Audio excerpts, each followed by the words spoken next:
오늘 함께 나눌 하나님 말씀은 사도행전 20장 말씀입니다. 사도행전 20장 17절에서 38절까지 말씀을 함께 하시겠습니다. 바울이 밀레도에서 사람을 에베소로 보내어 교회 장로들을 청하니 오매 그들에게 말하되 아세아에 들어온 첫날부터 지금까지 내가 항상 여러분 가운데서 어떻게 행하였는지를 여러분도 아는 바니 곧 모든 겸손과 눈물이며 유대인의 간교로 말미암아 당한 시험을 참고 주를 섬긴 것과 유익한 것은 무엇이든지 공중 앞에서나 각 집에서나 꺼리낌이 없이 여러분에게 전하여 가르치고 유대인과 헬라인들에게 하나님께 대한 회개와 우리 주 예수 그리스도께 대한 믿음을 증언한 것이라. 보라, 이제 나는 성령에 매여 예루살렘으로 가는데 거기서 무슨 일을 당할는지 알지 못하노라. 오직 성령이 각성해서 내게 증언하여 결박과 환난이 나를 기다린다 하시나 내가 달려갈 길과 주 예수께 받은 사명 곧 하나님의 은혜의 복음을 증언하는 일을 마치려 하면은 나의 생명조차 조금도 귀한 것으로 여기지 아니하노라. 보라, 내가 여러분 중에 왕래하며 하나님의 나라를 전파하였으나 이제는 여러분이 다 내 얼굴을 다시 보지 못할 줄 아노라. 그러므로 오늘 여러분에게 증언하거니와 모든 사람의 피에 대하여 내가 깨끗하니 이는 내가 꺼리지 않고 하나님의 뜻을 다 여러분에게 전하였습니다. 여러분은 자기를 위하여 또는 온 양떼를 위하여 삼가라. 성령이 그들 가운데 여러분을 감독자로 삼고 하나님이 자기 피로 사신 교회를 보살피게 하셨느니라. 내가 떠난 후에 사나운 이리가 여러분에게 들어와서 그 양떼를 아끼지 아니하며 또한 여러분 중에도 제자들을 끌어 자기를 따르게 하려고 어그러진 말을 하는 사람들이 일어날 줄을 내가 아노라. 그러므로 여러분이 일깨어 내가 3년이나 밤낮 쉬지 않고 눈물로 각 사람을 훈계하던 것을 기억하라. 지금 내가 여러분을 주와 및 그 은혜의 말씀에 부탁하노니 그 말씀이 여러분을 능히 든든히 세우사 거룩하게 하심을 입은 모든 자 가운데 기업이 있게 하시리라. 내가 아무의 은이나 금이나 의복을 탐하지 아니하였고 여러분이 아는 바와 같이 이 손으로 나와 내 동행들이 쓰는 것을 충당하여 범사에 여러분에게 모본을 보여준 바와 같이 수고하여 약한 사람들을 돕고 또 주 예수께서 친히 말씀하신 바 주는 것이 받는 것보다 복이 있다 하심을 기억하여야 할지니라. 이 말을 한 후 무릎을 꿇고 그 모든 사람들과 함께 기도하니 다 크게 울며 바울의 목을 안고 입을 맞추고 다시 그 얼굴을 보지 못하리라 한 말로 말미암아 더욱 근심하고 회에까지 그를 전송하니라. 아멘. 오늘 말씀은 바울 사도의 마지막 고별 인사입니다. 바울 사도는 한 30살 조금 넘었을 때 극적으로 예수님을 만납니다. 그래서 회심한 후에 한 10년쯤 조용한 시간을 갖다가 이제 선교 여행을 떠납니다. 지금의 터키, 동유럽, 그리스 이런 쪽을 3차에 걸쳐서 여행하면서 복음을 전하고 가는 곳마다 교회를 세웁니다. 그리고 이제 다시 자기를 파송한 안디옥 교회로 돌아가는데 가는 길에 예루살렘 교회에 들려서 자기가 이방 지역에서 복음을 전할 때 하나님께서 행하셨던 일들을 보고합니다. 왜냐하면 그 당시 예루살렘 교회는 모든 교회들의 모교회였습니다. 그러니까 이방 교회가 세워졌을 때 하나님께서 친히 세우신 것이라는 것을 예루살렘 교회로부터 인정을 받음으로써 이방인 교회들도 주님의 교회다라는 것을 예루살렘 교회로부터 그렇게 이제 확인받고 싶은 것이죠. 그래 바울 사도가 귀국길에 올랐는데 가는 도중에 자기가 개척한 에베소 교회 장로들을 불러서 마지막 이 고별 인사를 합니다. 이 고별 인사는 자기가 떠난 후에 교회 장로들이 이렇게 교회를 지켜주기를 바란다라는 그런 당부의 말씀입니다. 그러면서 이 고별 인사를 어떻게 마치냐면 36절에 보시면 이 말을 마치고 무릎을 꿇고 저희와 함께 기도합니다. 이 기도는 당연히 이제까지 에베소 교회 장로들에게 당부했던 그 모든 일들을 하나님 이루어 주시옵소서 하는 그런 기도였을 것입니다. 따라서 이 바울 사도의 고별 인사는 단순히 에베소 교회만을 향한 인사가 아니라 이 땅에 남아있는 모든 교회들이 들어야 되는 하나님의 메시지이기도 합니다. 따라서 오늘 이 말씀 속에서 우리도 바울 사도와 같이 하나님 앞에 이렇게 교회를 지켜주시옵소서라고 기도해야 하는 제목들을 잘 찾아서 우리 교회가 이 어지러운 세대 속에서 주님이 원하시는 진리를 지키는 그런 건강한 교회로 지켜가기를 바랍니다. 첫 번째는 19절 말씀을 보십시다. 후반부에 보시면 유대인의 간교로 인하여 당한 시험이다 그렇게 했죠. 이것이 바로 교회를 공격하는 첫 번째 위협이었습니다. 유대인의 관계라는 것은 에베소 교회 안에 들어와 있는 유대계 출신의 그리스도인들이 강조하는 유대 율법주의를 말합니다.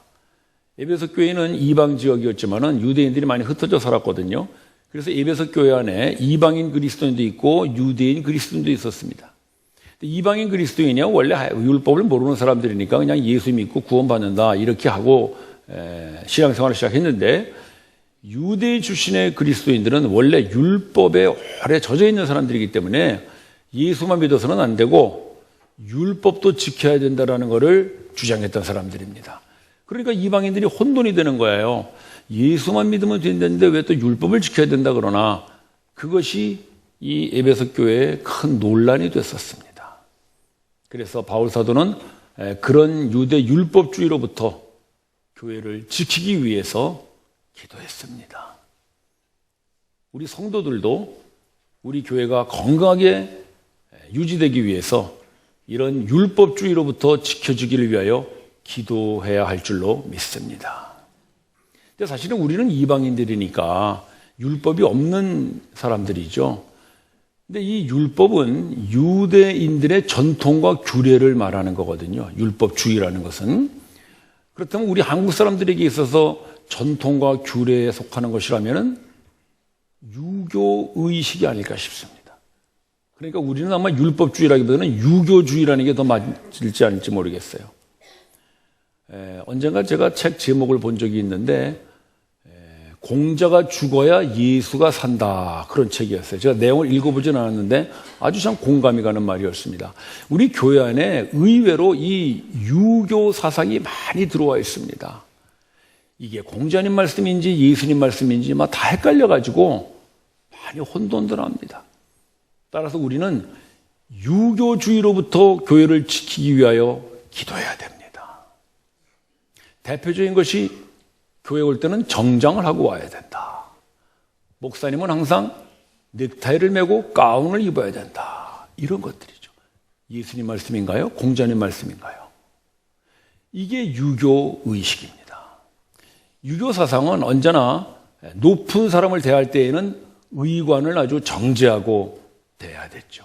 근데 하나님이 아주 높으신 분이니까 우리가 하나님을 대할 때에는 정장을 하고 이렇게 해야 된다. 이렇게 생각하는데 이거는 여러분 예수님의 가르침이 아닙니다. 이것은 유교주의입니다. 물론 하나님이 높으시니까 우리가 하나님 앞에 설 때 잘 준비하고 서야 되겠지만은, 우리가 아무리 좋은 옷으로 우리를 치장하고 선다고 할지라도 예수 그리스도의 보혈로 덧입지 않고는 아무도 하나님 앞에 설 자가 없습니다. 그래서 우리는 예수 그리스도의 보혈을 힘입어서 하나님 그 높으신 보좌 앞에 설 수 있는 것이지, 우리가 아무리 의관을 정제하고 아무리 좋은 옷으로 정장으로 선다고 할지라도 그것으로 우리의 죄인됨을 가릴 수는 없습니다. 이게 유교주의라는 겁니다. 또 목사는 언제나 성도들과 좀 구별되어서 이렇게 넥타이를 메고 가운을 입어야 된다. 왜 그러냐면은 유교의식 때문에 그렇습니다. 유교에서는 선비들은 아무리 뭐 배고파도 팔자걸음을 걸어야 하고 언제나 갓을 써야 하고 뭐 그런 것이죠. 그러나 여러분, 목사도 여러분들과 똑같이 밥 먹고 화장실 가고 놀러 다닙니다. 어저께도 제가 제 아내하고 뭐 볼 일이 있어서 롯데백화점에 갔는데 우리 자매님들 만났어요. 얼마나 반가운지 모르겠어요. 예. 그 자매님들이 저를 오해하지 않으면 좋겠어요. 목사님이 설교 준비 안 하고 거룩하게 기도로 준비하지 않고 롯데백화점을 오다니. 여러분, 저도 롯데백화점 가끔 갑니다. 이런 것들이 유교주의입니다. 그래서 우리도 모르게 우리나라의 전통적인 이런 유교의식 속에 많이 젖어 있죠. 저희 교회는 좀 다릅니다만은, 그래서 예배 드릴 때는 경건하게 해야 된다. 뭐가 경건한 겁니까? 하나님 닮는 게 경건한 것입니다. 하나님은 돌아온 죄인을 향하여 춤을 추시는 분이십니다. 근데 우리는 교회에서 춤추면 안 되니까 경건하게 앉아서. 그런 것들이 다 유교주의입니다. 예수님 말씀이 아니라 공자님 말씀을 들어서는 안 됩니다.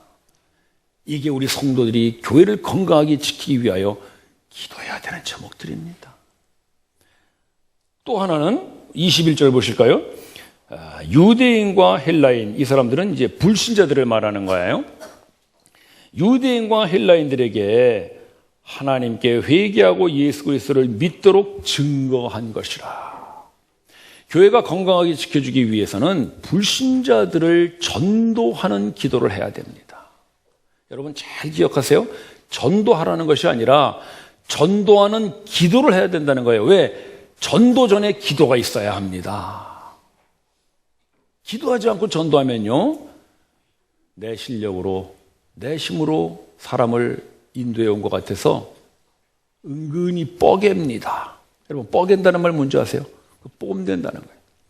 그래서 교회에서 제일 나쁜 게 뭐냐면 전도상입니다. 전도상을 주면은 하나님께서 그 사람을 전도했다는 생각을 하지 않고 그 사람이 자꾸 전도했다고 생각해요. 여러분, 그래서 우리 교회에서는 전도상이 없습니다. 물론 뭐 전도상 받을 만한 분도 별로 없습니다만은, 그러나 어쨌든 없습니다. 왜? 기도하고 전도하면 모든 것을 하나님이 전도하셨구나. 여러분, 하나님이 전도 많이 하십니다. 좀 오래된 얘기인데 어떤 분이 저희 새가족반에 오셨어요. 그게 어떻게 오셨습니까? 그러니까 바로 옆에 가까운 아파트 사시는데 한 20년 됐는데 아무도 자기 보고 교회 가자는 사람이 없더랍니다. 제가 알기로는 그 아파트에 우리 성도들이 많이 사는데 그분들만 오시지 옆에 분 보고 가자고 안 했나 봐요.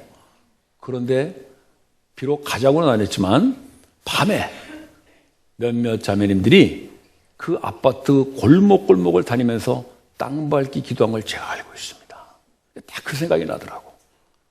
그래, 아하, 자매님, 사람은 자매님을 교회 오라고 안 했지만은 하나님이 자매님 교회 오라 그러셔서 오셨군요. 제가 그랬습니다. 그 처음 오신 분 얘기가 뭐냐면, 어느 날 창문을 여는데 우리 교회 십자가가 보이는데 갑자기 교회 가야 되겠다는 막 그런 마음이 일어나더래. 그래서 그냥 자기 발로 걸어왔대. 할렐루야. 하나님이 전도 많이 하십니다. 물론 우리도 전도해야 되겠지만은 우리는 전도를 위한 기도를 해야 합니다.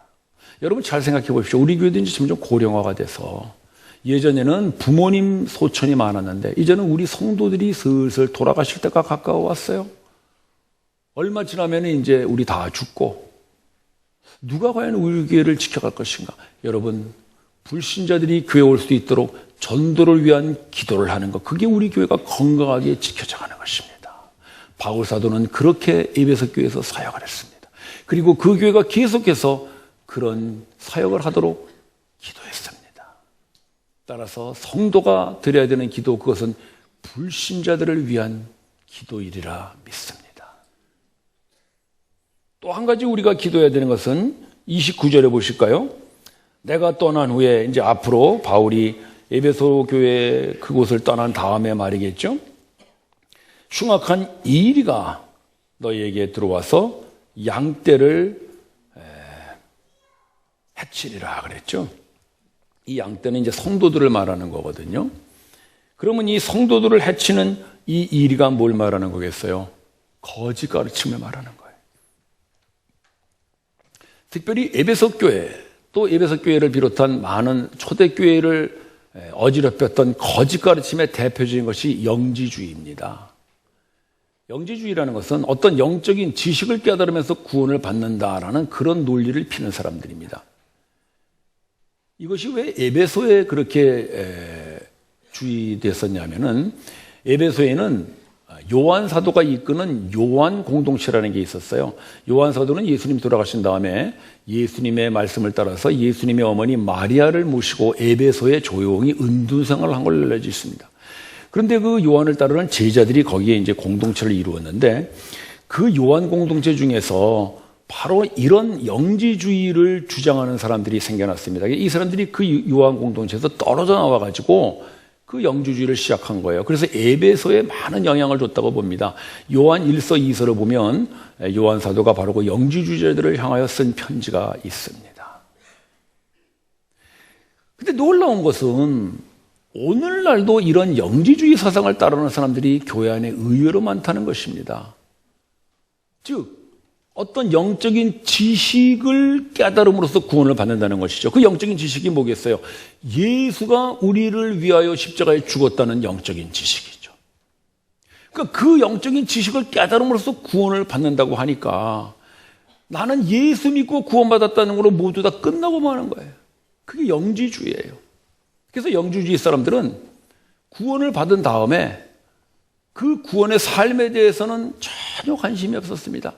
심지어는 나는 구원받았기 때문에 어떻게 살아도 내 구원에는 관계가 없다, 이렇게까지 믿은 사람들이에요. 그래서 이 영지주의 사람들은 두 가지로 나타나는데, 하나는 쾌락주의, 마음대로 살아도 나는 구원에 관계없다. 또 하나는 염세주의, 아이고 빨리 죽어서 천국 가야지, 이 세상에는 더 이상 기대할 것이 없구나. 이 두 가지 양상으로 나타났는데, 놀랍게도 오늘날도 교회 안에 그런 양상으로 나타나는 사람들이 많습니다. 특별히 예수 믿고 구원받았으니까 내가 아무렇게나 살아도 문제없다라는 이런 무도덕주의가 우리 교회뿐만 아니라 많은 교회 속에 스며들어와 있습니다. 여러분, 그건 거짓 가르침입니다. 그래서 우리 성도들 중에 뭐 이런 봉사 좀 하시죠. 그러면 뭐 봉사해서 구원받나요? 예수 믿고 구원받지. 말은 맞죠? 근데 좀 이상하죠? 뭐 이런 일 좀 하시죠. 뭐 헌신해서 구원받나요? 예수 믿고 구원받지. 전혀 삶의 변화도 없고 생활의 변화도 없으면서 나는 예수 믿는다. 뭘 믿는다는 거예요? 예수가 우리를 위하여 죽었다는 그 사실, 그걸 믿는 거예요. 그게 영지주의예요, 여러분. 우리가 정말 예수가 우리를 위하여 십자가에 죽었다는 사실을 믿는다면 그 십자가에 못 박혀 죽으면서까지 구원하는 우리가 어떤 자인가를 정확히 알 때 예수님의 십자가는 우리에게 구원의 복음이 되는 것입니다. 그 복음을 들은 사람이 바로 내가 그 십자가에 못 박혀 죽어 마땅한 그 죄인이구나라고 하는 자기 죄에 대한 철저한 각성과 철저한 회개가 있을 때 예수님의 십자가의 죽으심은 여러분들을 구원하는 능력이 되는 것입니다. 그러나 내가 그런 죄인이라는 걸 인정하지 않고 그냥 나만 하면 됐지 뭐라고 하면서 그 위에 십자가의 겉옷을 뒤집어 씌우고 만다면 그것은 속다르고 겉다른 것이죠. 그게 바로 영지주의입니다, 여러분. 따라서 우리 속에 그런 마음이 있다면, 또는 우리 주변에 그런 사람들이 있다면 우리는 그런 사람들이 교회를 어지럽히지 못하게 기도해야 합니다. 따라서 성도가 해야 되는 기도, 물론 많이 있습니다만 특별히 오늘 이 바울 사도가 남기는 고별 인사에서 우리는 이 세 가지를 기억합시다. 저를 따라 하시기 바랍니다. 유대주의로부터의 저항, 불신자를 위한 전도기도, 영지주의를 대항하는 기도. 네, 정리를 잘 하셔서 이런 기도들을 해나가는 우리가 돼서 교회를 이런 율법주의나 영지주의나 또 많은 거짓 가르침들이 있죠. 뭐 세속주의, 금전만능주의, 무슨 뭐 축복신앙, 번영주의 이런 것들 다 우리가 기도해서 막아서야 하는 우리의 기도의 제목들입니다. 근데 그 기도를 어떻게 하느냐 이거죠. 우리 19절 다시 한번 볼까요? 19절 보시면 내가 겸손과 눈물로, 아주 참 중요한 말입니다. 우리는 기도할 때 겸손과 눈물로 기도해야 됩니다. 우리가 자주 오해하는 것이 뭐냐면 이런 잘못된 가르침에 빠진 사람들, 무슨 뭐 율법주의나 영지주의나 세속주의나 이런 데 대해서 우리가 자꾸 비난한다는 거예요.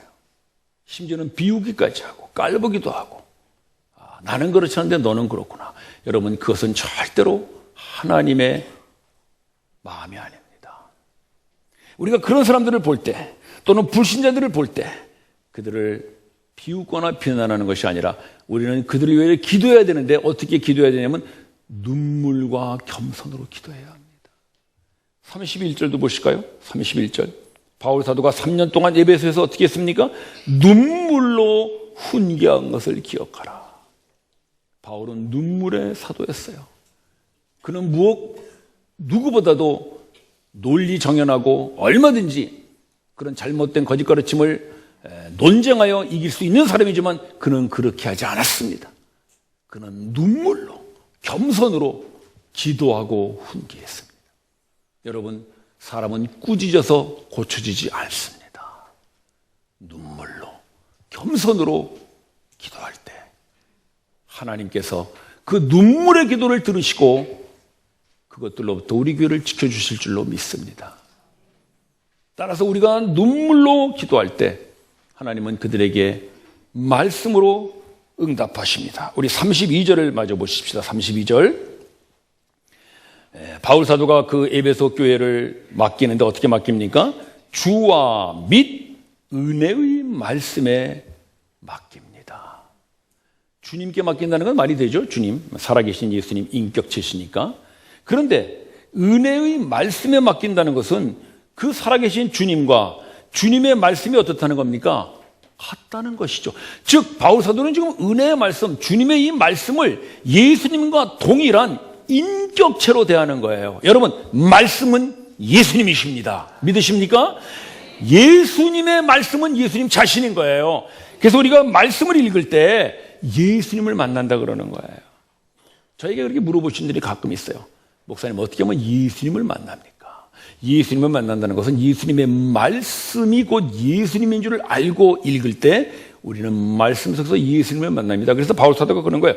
주와 및 은혜의 말씀에 내가 교회를 맡긴다. 따라서 우리가 눈물의 기도를 드릴 때 하나님께서는 그 예수님의 말씀으로 율법주의에 빠진 자들, 영주주의에 빠진 자들, 불신지옥에 빠져 있는 자들을 건져주실 줄로 믿습니다.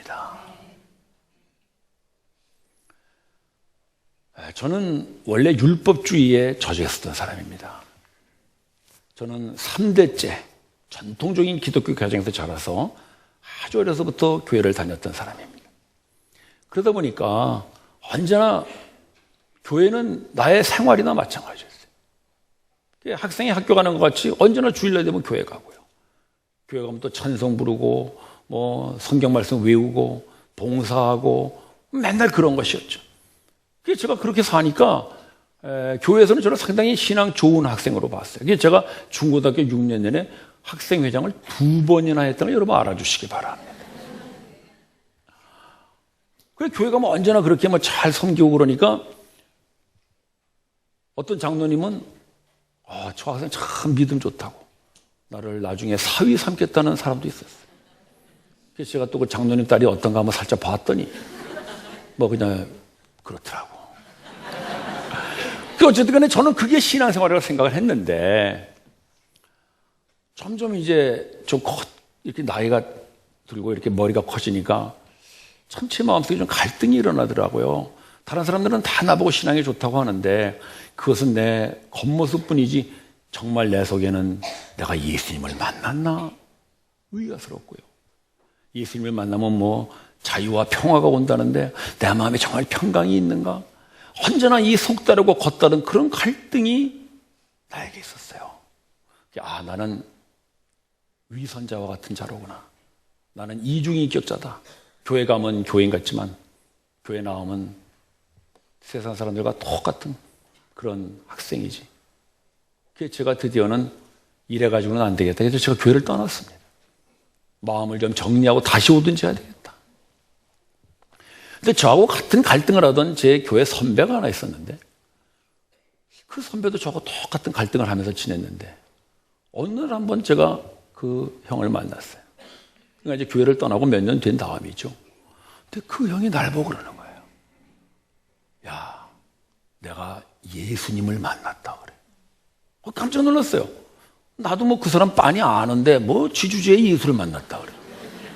그게 무슨 소리요? 그러니까 자기도 나하고 똑같은 그런 갈등 속에 있다가 한 번은 산기도를 갔답니다. 가서 예수님 정말 살아계시면 나를 만나주시고 아니면 나 다 때려치겠습니다. 그러고 막 기도를 하는데 예수님을 만났다는 거야. 그게 내가 그게 들으니까 더 웃기는 거야. 아니 예수님이 교회에 있지 뭐 산에 있나? 왜 산에 가서 예수를 만나?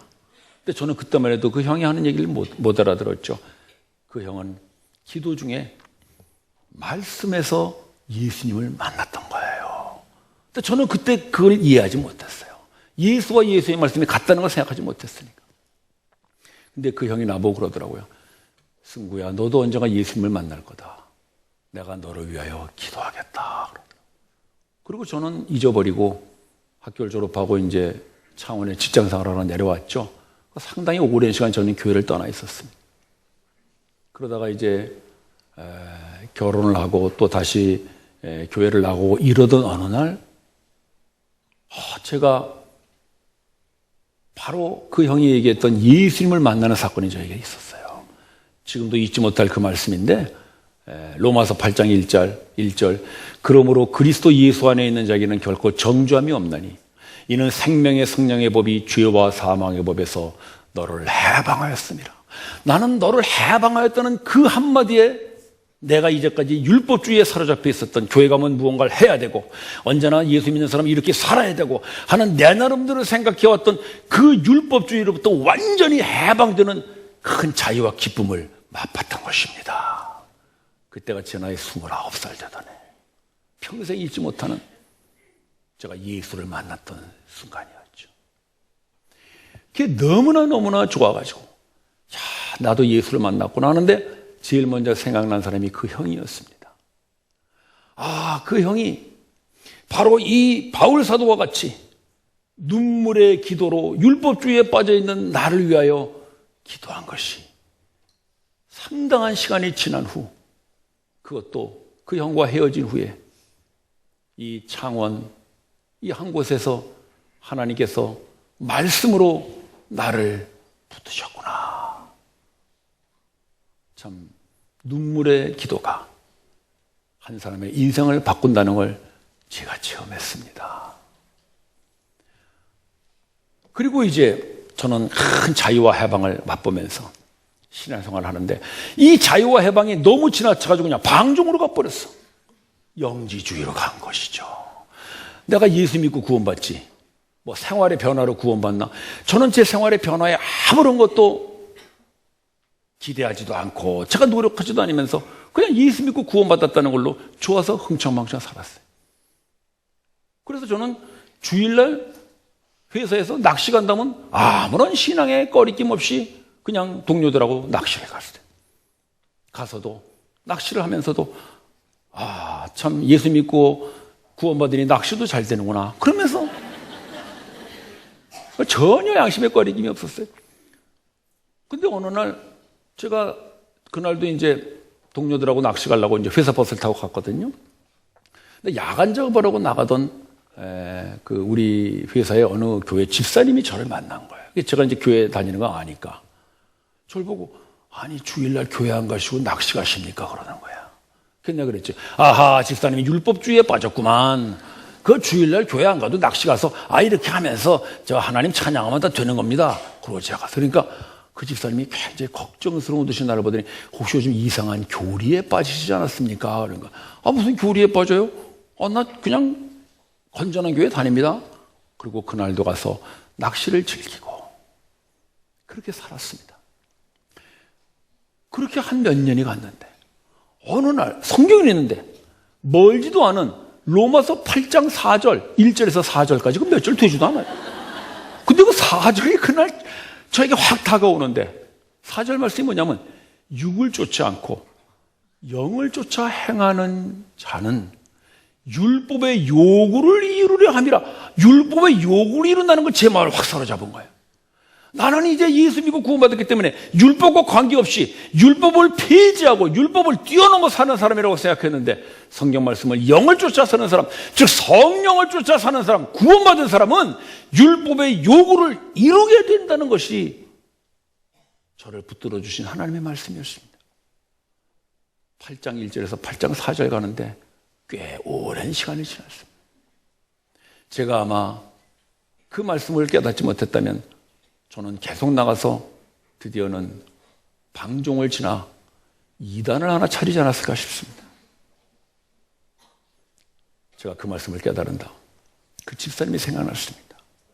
아, 그분이 비록 우리 직장에 저보다는 부하 직원입니다만은 저의 그런 모습을 보면서 눈물로 기도하여 그 눈물의 기도를 하나님께서 말씀으로 응답해 주셨구나. 요즘도 그분 진해에 계시는 분인데 제가 가끔 전화해서 안부를 전하곤 합니다. 근데 그분이 저한테 그래요. 아, 제가 남산교회 홈페이지라서 목사님 설교했는데 얼마나 감사한지 모르겠습니다. 그분이 저를 위해 기도한 그 결과가 오늘 이렇게 나타나고 있습니다. 형제자매 여러분, 성도의 눈물의 기도는 율법주의에 빠진 사람, 영주주의에 빠진 사람, 세속주의에 빠진 사람, 성공주의에 빠진 사람, 번영주의에 빠진 사람, 그리고 불신지옥에 빠진 사람을 건져내는 능력의 기도가 될 줄로 믿습니다. 하나님은 우리의 눈물의 기도를 들으시고 그분의 말씀으로 우리의 주변의 이웃들, 교회 안에 잘못된 거짓 가르침에 빠져있는 성도들을 구원하여 주실 줄로 믿습니다. 그래서 성도는 기도해야 합니다. 눈물의 기도를 해야 합니다. 율법주의로부터 교회를 지켜주시옵소서. 영지주의로부터 교회를 지켜주시옵소서. 불신자들을 불신지옥에서부터 건져주시옵소서라고 기도해야 합니다. 그때만이 하나님께서 그분의 말씀으로 교회를 진리로 지키시고 건강하게 유지시켜 주리라 믿습니다. 참, 이 말씀을 이렇게 묵상하다 보니까 저도 이제 여러분들에게 이 고별 인사를 할 때가 얼마 남지 않았는데 이 고별 인사를 미리 해야 되겠다는 마음이 듭니다. 여러분, 저도 언젠가는 여러분들 곁을 떠날 것입니다. 그때 기억해 주시기를 바랍니다. 우리 교회가 계속해서 주님의 진리의 복음 아래 우뚝 서기 위해서 성도는 기도해야 합니다. 율법주의로부터 지켜주시옵소서. 영지주의로부터 지켜주시옵소서. 그리고 불신자들을 위하여 기도해서 우리 교회가 앞으로 10년, 20년, 아니 주님 오시는 날까지 오래도록 이 진리 위에 우뚝 서는 건강한 교회 되기를 주님의 이름으로 소원합니다. 기도드리십시다. 형제자매 여러분, 성도는 기도해야 합니다. 무엇을 기도할 것입니까? 우리 이제까지 너무나 우리 자신을 위해서, 우리의 건강을 위해서, 우리의 가정을 위해서, 그냥 우리의 출세를 위해서, 우리의 안전을 위해서만 기도해 오지는 않았습니까? 이제 우리 교회를 위하여 기도합시다. 주님, 이 교회를 율법주의로부터 지켜주시옵소서. 영주주의로부터 지켜주시옵소서. 번영주의로부터 지켜주시옵소서. 세속주의로부터 지켜주시옵소서. 그리고 불신자들을 불신지옥으로부터 건져주시옵소서. 합심하여 기도합시다.